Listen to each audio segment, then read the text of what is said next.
नमस्कार मंडळी. मी संजय पवार.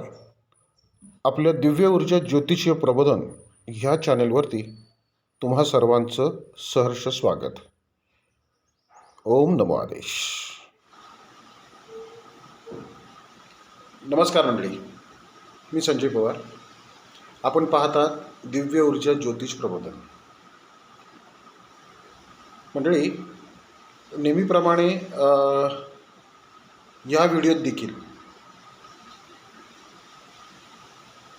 एक मुद्दा घेऊन आपण समोर आलो आहे. तो मुद्दा असा की ज्योतिष कुंडली पाहताना, इनफॅक्ट ज्योतिष कुंडली पाहायची झाली तर सरसकट त्या कुंडलीमध्ये डोकवायचं नसतं. इथे लक्षात, म्हणजे प्रश्न काय आहे त्या प्रश्नानुसार त्या कुंडलीमध्ये वावरायचं असतं. आणि एकाच प्रकारचा जर प्रश्न असेल तरी तो त्या प्रत्येक कुंडलीला वेगळ्या अर्थानं सामोरे जावं लागते त्या प्रश्नाला. आता ते कसं, तर एक लक्षात घ्या. एक प्रश्न घेऊ आपण शिक्षणाचा. शिक्षणाचा प्रश्न बेसिकली आपण पाहतो पंचमाकडे, म्हणजे पंचम स्थानाचा भावेश कोण आहे किंवा पंचमात कुठली रास आली आहे त्यानुसार. पंचमात असलेल्या ग्रहानुसार शिक्षणाचं बघत नाही तर पंचमेश कोण आहे. आता ह्याच्यामध्ये विविधता कशी समोर येते, तर लग्नानुसार. म्हणजे मेष लग्न असेल तर पंचम स्थानामध्ये कुठली राशी येणार, तर ती सिंह राशी येणार.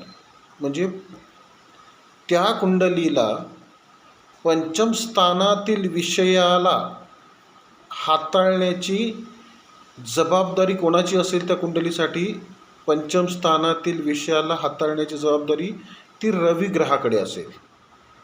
बरोबर ना. तसंच वृषभ लग्न असेल.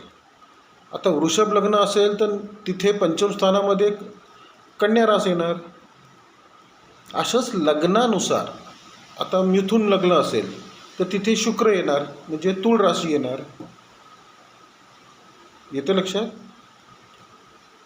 म्हणजे शिक्षणाचा प्रश्न आहे, त्या प्रश्नाला फक्त बुधच कारणीभूत ठरणार आहे का, फक्त गुरुच कारणीभूत ठरणार आहे का, किंवा गुरुच बघायचा का, बुधच बघायचा का, नाही ना.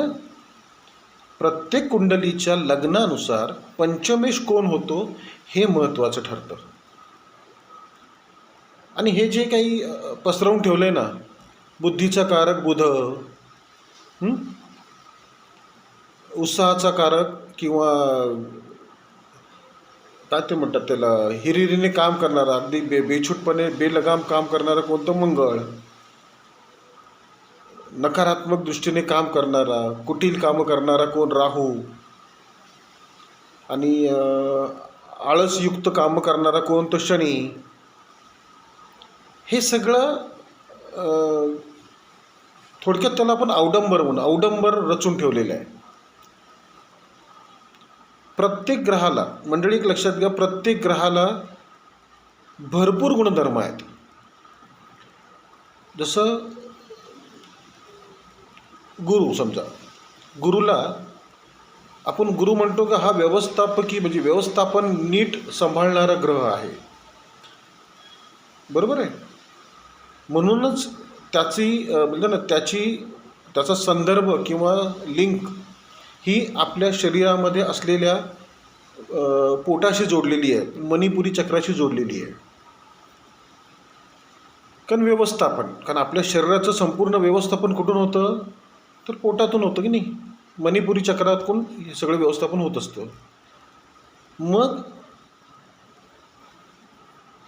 का त्या गुरुला फक्त व्यवस्थापन हा एकच गुण आहे का? कारण दुसरीकडे कुंडलीमध्ये गुरुची अवस्था पाहताना, गुरुकडे पाहताना आपण असंही म्हणतो, गुरु ज्या स्थानामध्ये असतो त्या स्थानाची हानी करतो. बरोबर ना. गुरु स्थानहानी करतो आणि गुरुच्या दृष्टी ह्या शुभफल देतात. शनी हा ग्रह त्या त्या स्थानातील फलिताला म्हणजे ऊर्जित अवस्था देतो, शुभ फलित देतो त्या स्थानानुसार, पण त्याच्या दृष्टी मात्र अशुभ असतात. हे गणित काही जुळताना दिसत नाही. ह्यात गडबड अशी केलेली आहे. मला एखाद्या क्लायंटचा जर एका पद्धतीने अनुभव आला असेल तर मी तोच अनुभव सरसकट सगळ्यांना सांगत सुटतो. बघा, मला हे उदाहरण मिळालं, मी अमुक अमुक केलं, मी असं असं त्याला सांगितलं, ते खरं निघालं. आपण म्हणतो ना, कावळा बसायला आणि फांदी मोडायला. तर सगळ्या कावळ्यांना असंच समजून चालायचं का? कावळा बसला की फांदी मोडते, कावळा बसला की फांदी मोडते. प्रत्यक्षात तर तसं काय दिसत नाही ना आपल्याला. येते लक्षात? तर ह्या ज्या काही गोष्टी आहेत, ज्या पसरवलेल्या आहेत, अवडंबरीत रचलेल्या आहेत, त्याच्यापासून थोडंसं सावध राहा. म्हणजे अगदी सद्विवेक बुद्धीने, उघड्या डोळ्याने, डोळसपणे त्या आपण म्हणतो ना, जन्मनक्षत्र गोचरीच्या कार्यप्रणालीकडे लक्ष द्या. ते समजून घ्या. का? ग्रह हे सूर्याच्या गुरुत्वाकर्षेमध्ये फिरतायत सतत. ते स्थिर नाही आहेत, म्हणून ग्रहांना अस्थिर म्हटलेलं आहे. हां, ते ग्रह फिरता म्हणजे ती ग्रहमाला, ज्या ग्रहमालेत आपण राहतोय, ती ग्रहमाला संपूर्ण अवकाशामध्ये पसरलेले जे नक्षत्र मंडल आहे, त्या मंडलातून आपली ती अवकाशमाळा पास होत असते. हा मुद्दा तर सगळ्यांना माहिती आहे, ऐकून माहिती आहे, शिकून माहिती आहे, पण त्याचं आपण प्रत्यक्षामध्ये त्याचं म्हणजे आपल्या कार्यप्रणालीमध्ये त्याचा समावेश करून घेत नाही. काय तर नक्षत्रमंडलामध्ये, नक्षत्राचा जो पूर्ण पट्टा आहे अवकाशामध्ये, त्या नक्षत्रपट्ट्यामध्ये आपण ज्या सूर्यमालेत राहतो अशा कोट्यावधी सूर्यमाला आहेत. येते लक्षात? जी मंडळी, जे विद्वान मंडळी, जे संधीसाधू मंडळी जे सांगतात ना की ज्योतिषशास्त्रामध्ये ग्रहच सर्वस्व आहे, ग्रहांची फलितं बघतो आपण, ते किती जुजबी ठरतं आणि किती अर्धवट अपूर्ण माहितीचं ठरतं हे तुमच्या लक्षात येईल.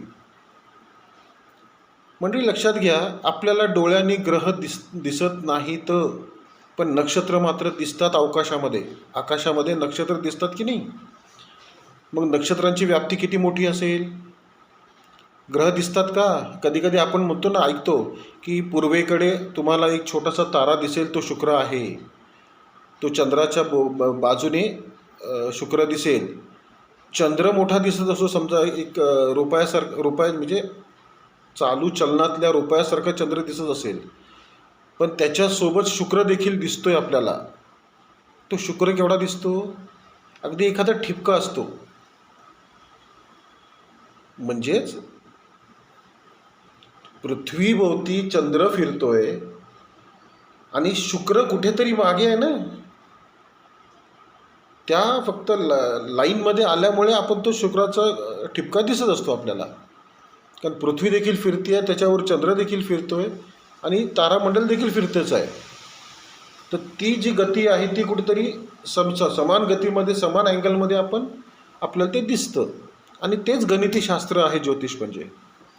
मुद्दा असा आहे की कुंडली पाहताना प्रश्नानुरूप त्या प्रश्नाचा संदर्भ कुंडलीमध्ये ज्या स्थानाशी लागतो, त्या स्थानाचा भावेश गृहीत धरूनच त्या प्रश्नाच्या उत्तराकडे आपल्याला वाटचाल करायची असते. बरं, नुसतं त्या भावेशात बघून चालत नाही. तो भावेश नवमांशामध्ये कुठल्या स्थितीमध्ये आहे, त्यानंतर त्या कुंडलीचं जे जन्मनक्षत्र आहे त्या जन्मनक्षत्राच्या ठेवणीमध्ये म्हणजे त्या ताराचक्राच्या स्थितीमध्ये ज्या प्रश्नाचं उत्तर आपल्याला शोधायचं आहे त्या प्रश्नाचा चालक कोण आहे, तर तो भावेश आहे. तो भावेशाची स्थिती जन्मनक्षत्र गोचरीमध्ये नेमकी काय आहे, शुभ आहे की अशुभ आहे, हे पाहणं देखील गरजेचं असतं.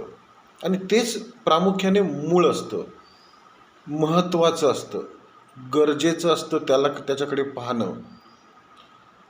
कारण जसं अश्विनी नक्षत्र जे आहे, केतूची जी नक्षत्र आहेत अश्विनी, मघा आणि मूळ, ह्या नक्षत्रांना गुरु सारखा ग्रह हा वधकारक ग्रह सांगितलं. म्हणजे गुरु वधकारक आहे, तर गुरु वधकारक नसतो तर गुरुची नक्षत्र वधकारक असतात जन्मनक्षत्र गोचरीने.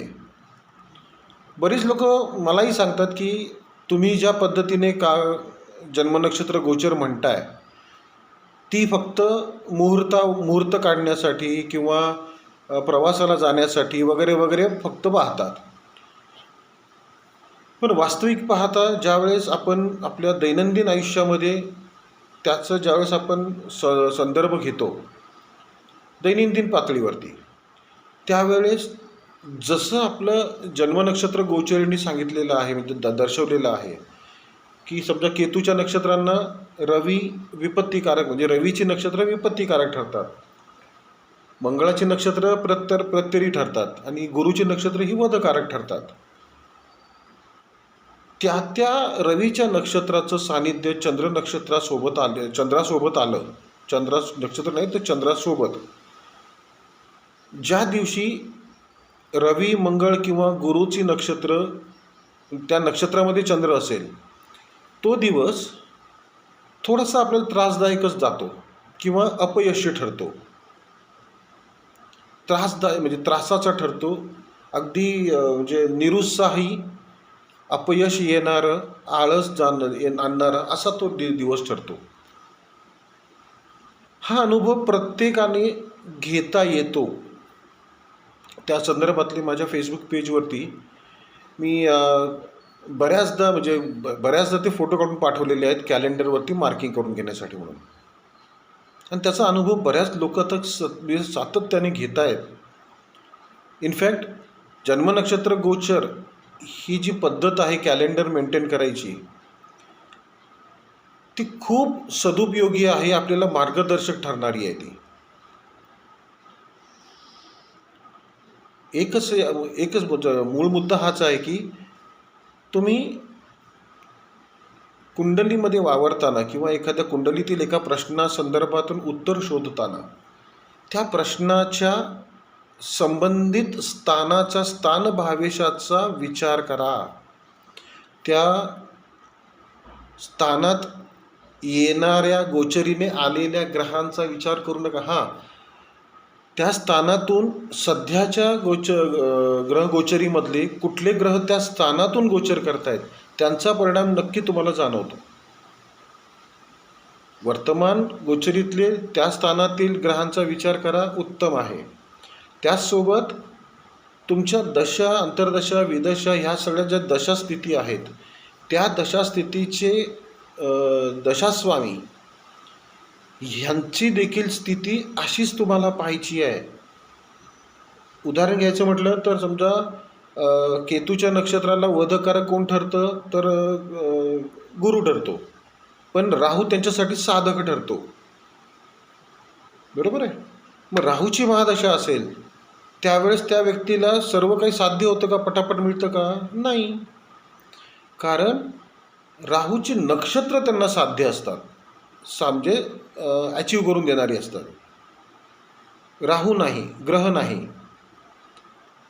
ज्या समजा अशुभ ठरणाऱ्या ग्रहांमध्ये, म्हणजे समजा अशुभ कोण ठरते तर समजा रवी ठरतोय. जर रवी अशुभ ठरतोय पण तोच रवी जर राहूच्या एखाद्या नक्षत्रात असेल तर रवीची अशुभता त्या साधक राहूच्या नक्षत्रामुळे अशुभता कमी होऊन जाते आणि त्रासदायक ठरणाऱ्या घटना प्रसंगांमधून देखील त्याला अपेक्षित गोष्ट साध्य करता येते.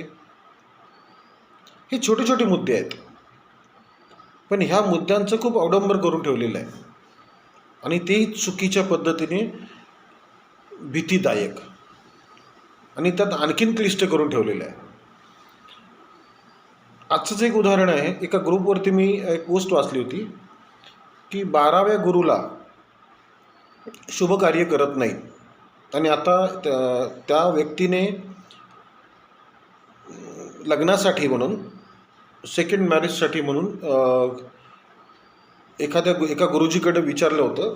तर त्याने सांगितलं आत्ताच गुरु 12वा झाला आहे, त्यामुळे तुम्हाला का आत्ता करता येणार नाही 12व्या गुरु ह्याच्यामध्ये. इथे साधं गणित आहे. हे गणित जे मी सांगतो हे ज्योतिष जाणकारांना लगेच लक्षात येईल, कारण हे भाकीतं सांगणे किंवा फलित सांगणे, गुरु 8वा आहे, गुरु 12वा आहे, शनी 8वा आहे, हे जाणकारच सांगू शकतो. तर त्यांनी काय सांगितलं की आता वृषभेला गुरु आला आहे, तर तो तुम्हाला 12वा आला आहे, म्हणजे त्याची रास आद्रा होती, मिथुन रास होती, आद्रा नक्षत्र होतं.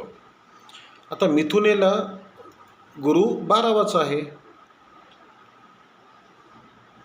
आजच्या तारखेला म्हणजे आज आपण 17 तारीख पाहिली तर गुरु किती अंशावर आहे?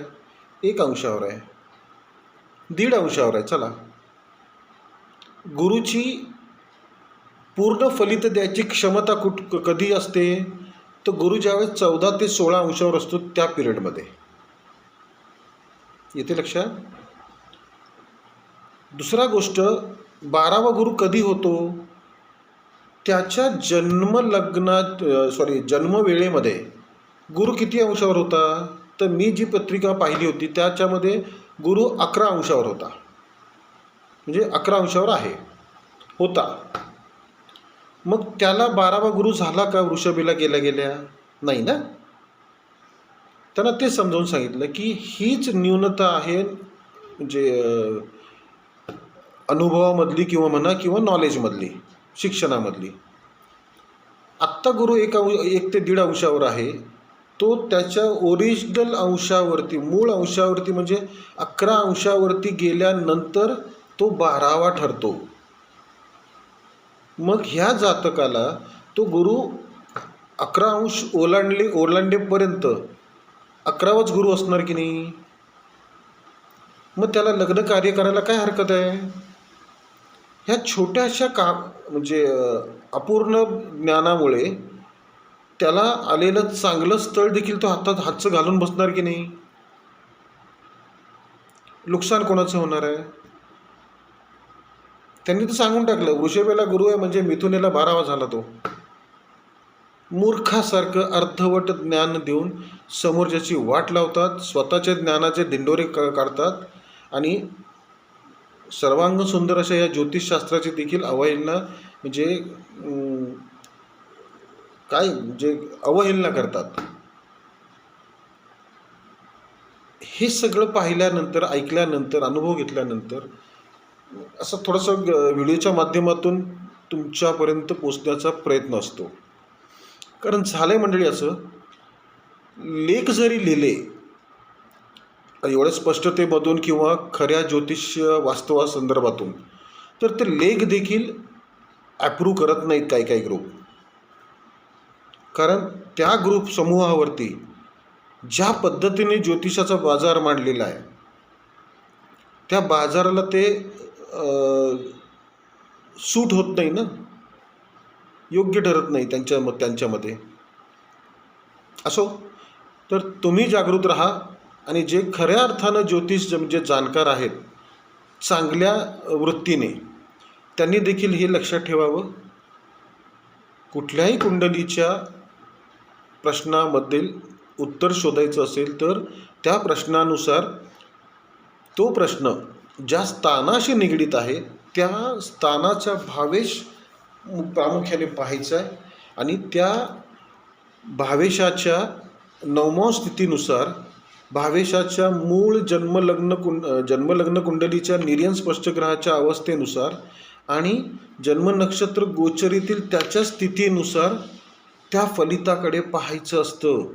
त्या फलिताकडे पाहताना पुन्हा प्रश्न विचारलेला आहे त्या वर्तमानातील त्याच ग्रहाची प्रत्यक्षातली स्थिती पाहायची असते, जेणेकरून त्याला समर्पक आणि योग्य असं उत्तर तुम्हाला देता येईल, शोधता येईल, त्या उत्तराकडे जाता येईल.